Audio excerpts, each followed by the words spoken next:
Question 11 है prove that the parallelogram circumscribe a circle in is a rhombus. ठीक है, एक जो पैरेललोग्राम है जो क्या कर रहा है, सर्कल को सब्सक्राइब कर रहा है, वो क्या है, एक रोम्बस है। ये प्रूव करो कह रहा है। रोम्बस क्या होता है? ऐसा पैरेललोग्राम जिसकी चारों साइड क्या होती हैं, इक्वल होती हैं। ठीक है, तो इसका मतलब मुझे क्या प्रूव करने की जरूरत है, मुझे ऑलरेडी जो गिवन है ये पैरेललोग्राम गिवन है। क्या अगर मैं एज्यूम कर लेता हूँ ए बी सी डी एक पैरेललोग्राम हो गया, क्योंकि गिवन है ये पैरेललोग्राम क्या कर रहा है, एक सर्कल बना रहा है, और वो जो पैरेललोग्राम होगा जो सर्कल बना रहा होगा वो एक्चुअल में क्या होगा, रोम्बस होगा। तो हमारे पास एक इन्फॉर्मेशन तो है कि ये ए बी सी डी एक पैरेललोग्राम। अगर पैरेललोग्राम है तो हमारे पास क्या क्या इन्फॉर्मेशन हो गई कि उसकी आमने सामने की जो अपोजिट साइड्स होती हैं वो क्या होती हैं, इक्वल होती हैं। तो पैरेलल तो होती हैं, ए डी बी सी के इक्वल होगी और ए बी सी डी के इक्वल होगी। अब हमें करना क्या है, इक्वल ही ऑलरेडी हम रोम्बस प्रूव करना है। रोम्बस प्रूव करने का मतलब चारों साइड को क्या कर देना, इक्वल प्रूव कर देना। आमने सामने की इक्वल है, बस अगल बगल की भी क्या कर देनी है, इक्वल कर देनी है। ठीक है, तो हम ये मान लेते हैं ये जो पॉइंट है जहां पे क्या कर रहा है, सर्कल को टच कर रहा है ये पैरेललोग्राम, एक ए बी साइड जहां पे टच करती है पी, बी सी वहां पे क्यू, सी डी आर और डी ए एस पॉइंट है। ठीक है, तो clearly A B C D एक पैरेललोग्राम है अकॉर्डिंग टू क्वेश्चन, ये गिवन है ऑलरेडी। ठीक है, तो मैं इसको लिख सकता हूं,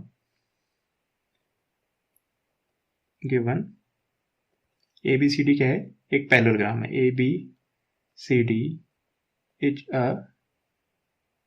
पैरेललोग्राम।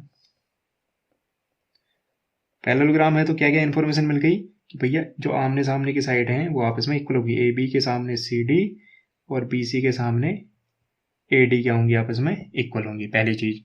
ऐसे फिगर से दूसरी चीज क्या देखी जा सकती है, फ्रॉम फिगर। अब ध्यान से देखो, इस तरह का क्वेश्चन पहले भी आए हैं। ये एक एक्सटर्नल पॉइंट है, एक्सटर्नल पॉइंट से जो दो टेंजेंट बनते हैं उनकी लेंथ क्या होती है, इक्वल होती है। तो अगर मैं बी की बात करूं, बी से कितने टेंजेंट बन रहे हैं, बी क्यू और बी पी, तो इनकी लेंथ क्या होगी, आपस में इक्वल होगी। थ्योरम कहती है ना कि एक सर्कल पे एक्सटर्नल पॉइंट से जो दो टेंजेंट ड्रॉ किए जाते हैं सेम पॉइंट से, ठीक है, बी पॉइंट से दो टेंजेंट ड्रॉ हो रहे हैं तो वो दोनों की लेंथ क्या होगी, इक्वल होगी, यानी पी बी और बी क्यू आपस में इक्वल होगी। ऐसे ही सी से देखोगे तो सी क्यू और सी आर क्या होंगी, आपस में इक्वल होंगी। ऐसे डी से देखोगे डी आर और डी एस पी क्या होंगी, आपस में इक्वल होंगी। ऐसे ए से देखोगे ए एस और ए पी आपस में इक्वल होंगी। तो मैं इन्हीं को लिखने वाला हूं, जो डी आर होगी, डी आर किसके इक्वल होगा, डी एस के। डी आर किसके इक्वल है, डी एस के। ऐसे बी पी किसके इक्वल है, बी क्यू के। ऐसे ही सी आर इक्वल है किसके, सी क्यू के। पी पी बी क्यू के, सी आर सी क्यू के, ए एस ए पी के। ठीक है, ए पी और ए एस आपस में इक्वल हैं। क्यों इक्वल हैं, क्योंकि ये क्या है, these are the tangents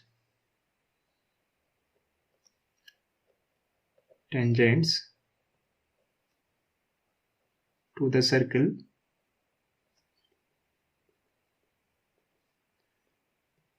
at D, B, C and A respectively।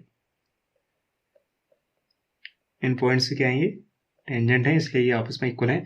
साथ ही साथ हम क्या करते हैं, अगर इन इक्वेशन को ऐड करते हैं, एडिंग इक्वेशन नाम कर देते हैं 1 2 3 एंड 4। इन चारों इक्वेशन को अगर हम क्या करते हैं, ऐड करते हैं, नाम भी लिख लेते हैं यहाँ पे। ये फर्स्ट इक्वेशन हो गई, ये सेकंड हो गई, ये थर्ड, ये फोर्थ।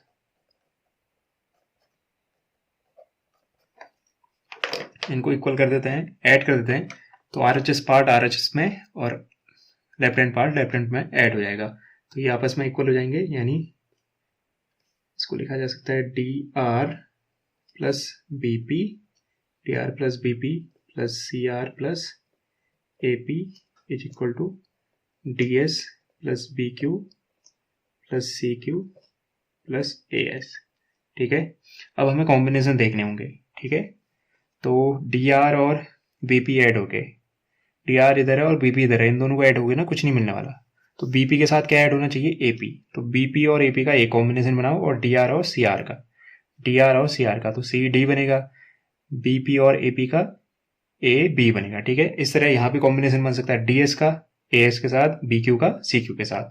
तो हम इनको रीअरेंज करके कैसे लिख सकते हैं, DR प्लस CR और एक ब्रैकेट में BP प्लस AP एक ब्रैकेट में इक्वल DS प्लस AS एक ब्रैकेट में और BQ प्लस CQ दूसरे ब्रैकेट में।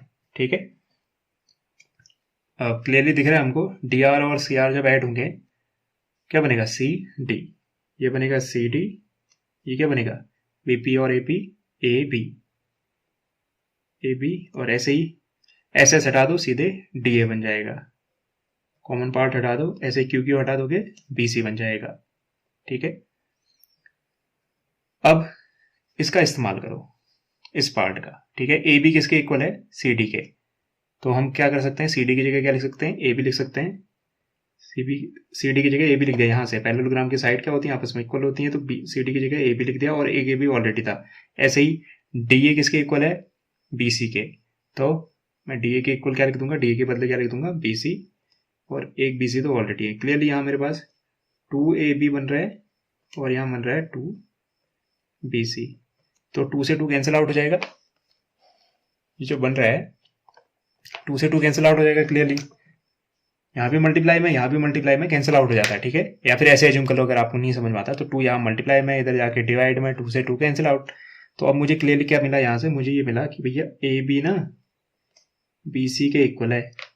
लेकिन थोड़ी देर पहले तो AB CD के इक्वल था कि नहीं, AB CD के इक्वल था, अब AB BC के इक्वल हो गया। इसका मतलब समझ रहे हो, AB BC के इक्वल है और AB CD के इक्वल है, इसका मतलब CD भी BC के इक्वल हो गया। BC तो खुद ही AD के इक्वल था, यानी चारों साइड इक्वल होगी। इस तरह की जब सिचुएशन होती है ना, जब हमको ऐसा करना होता है, आमने सामने की इक्वल है तो हम अगल बगल के इक्वल कर देते हैं। AB और BC के बीच में रिलेशन देखोगे ना आप, ये एडजेसेंट साइड होंगी, AB और BC एडजेसेंट साइड। आमने सामने की तो इक्वल ही ऑलरेडी, आपने अगल बगल की भी इक्वल कर दी। ये इसके इक्वल है और ये इसके इक्वल थी। ठीक है, ये दोनों आपस में इक्वल थी, आपने इसको इसके इक्वल कर दिया, लेकिन ये इसके इक्वल थी, इसका मतलब ये भी इसके इक्वल है। ये इसके इक्वल था, इसका मतलब ये भी इसके इक्वल है, यानी चारों इक्वल हो गए। ठीक है, फाइनली हम कह सकते हैं कंक्लूड करके, ऐसी सिचुएशन आने पे हम कह सकते हैं कि चारों के आपस में इक्वल है। तो मैं इसको लिख सकता हूँ, यहाँ पे लॉजिक दे देते हैं हमने, ऐसा क्यों किया, सिंस AB CD के इक्वल था और BC किसके इक्वल था, AD के इक्वल था, इस वजह से हमने ऐसा किया। और इसको आने के बाद हम कह सकते हैं सिंस AB किसके इक्वल हो गया है, BC के, और BC किसके इक्वल था, AD के। ठीक है, और AB किसके इक्वल था, CD के। तो ये चारों के चारों इक्वल हो गए हैं। तो हम फाइनली कह सकते हैं therefore ABCD इज अ क्या है, एक रोम्बस है। एक ऐसा पैरेललोग्राम जिसकी चारों साइड इक्वल होती है, उसको क्या कहते हैं, रोम्बस। तो ये हो गया हमारा रोम्बस। प्रूव करना था तो आगे लिख देते हैं फाइनली हेंस प्रूव्ड। उम्मीद करता हूँ आपको ये एक्सप्लेनेशन पसंद आया होगा और समझ भी आया होगा। Thank you and have a nice day.